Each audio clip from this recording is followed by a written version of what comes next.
There's no feeling more intense than starting over. If you deleted your homework the day before it was due, as I have, or if you left your wallet at home and you have to go back after spending an hour in the commute. If you won some money at the casino and then put all your winnings on red but it came up black.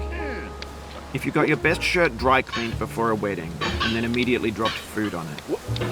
If you won an argument with a friend and then later discovered that they just returned to their original view. Starting over is harder than starting up. If you're not ready for that, like if you've already had a bad day, then what you're about to go through might be too much. Feel free to go away and come back. I'll be here. Alright, thanks for coming with me on this trip. I'll understand if you have to take a break at any point. Just find a safe place to stop and quit the game. And don't worry, I'll save your progress, always, even your mistakes. This game is a homage to a free game that came out in 2002, titled Sexy Hiking.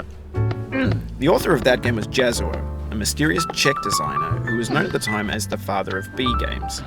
And B games are rough assemblages of found objects. Designers slap them together very quickly and freely, and they're often too rough and unfriendly to gain much of a following. They're built more for the joy of building them than as polished products. In a certain way, Sexy Hiking is the perfect embodiment of a B game. It's built almost entirely out of found and recycled parts, and it's one of the most unusual and unfriendly games of its time. In it, your task is simply to drag yourself up a mountain with a hammer.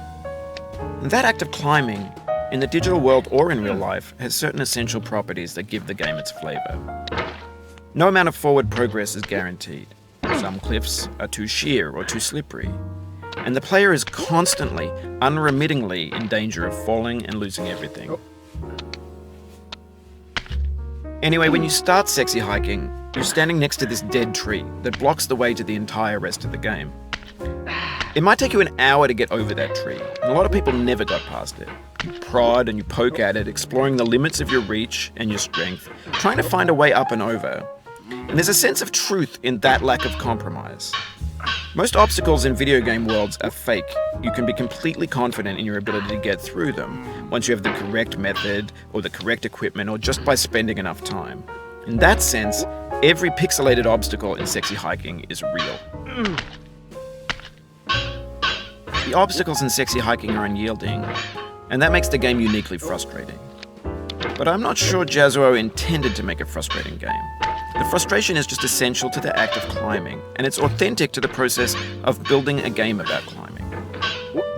A funny thing happened to me as I was building this mountain.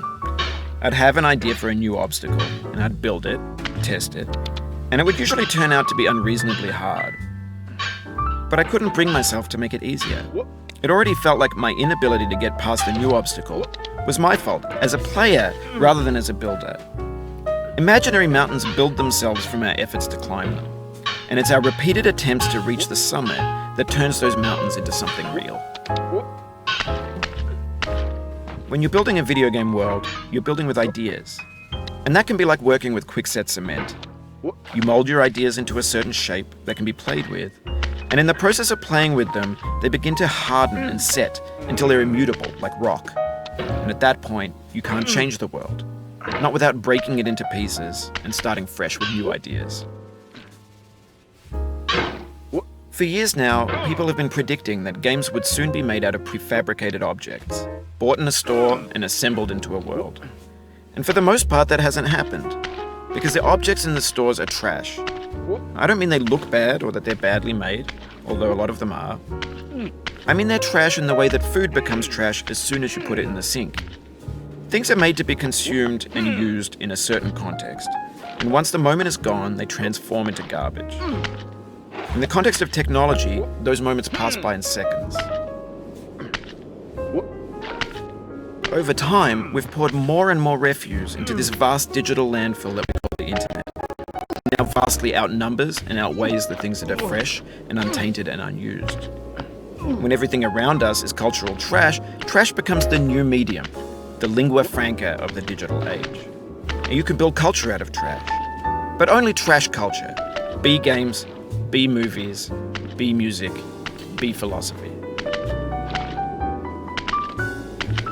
Maybe this is what digital culture is.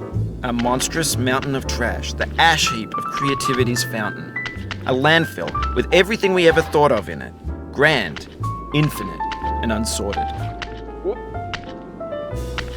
There's 3D models of breakfast, Gen X's fanfic novels, scan magazines, green screen Shia LaBeouf, banned stuff scenes on Live League. Facebook's got lifelike bots with unbranded adverts and candid shots of Kanye and Taylor Swift mashups, car crash epic failed GIFs, Russian dashcam vids, discussions of McRibs, discarded, forgotten, unrecycled, muddled, rotten, untitled. Everything's fresh for about 6 seconds, until some newer thing beckons, and we hit refresh. And there's years of persevering, disappearing into the pile, out of style, out of sight. In this context, it's tempting to make friendly content that's gentle, that lets you churn through it but not earn it.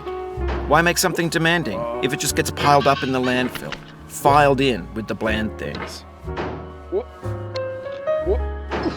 When games were new, they wanted a lot from you. Daunting you, taunting you, resetting and delaying you. Players played stoically. Now everyone's turned off by that. They want to burn through it quickly, a quick fix for the fickle, some tricks for the clicks of the feckless. But that's not you, you're an acrobat. You could swallow a baseball bat. Now I know, most likely you're watching this on YouTube or Twitch, while some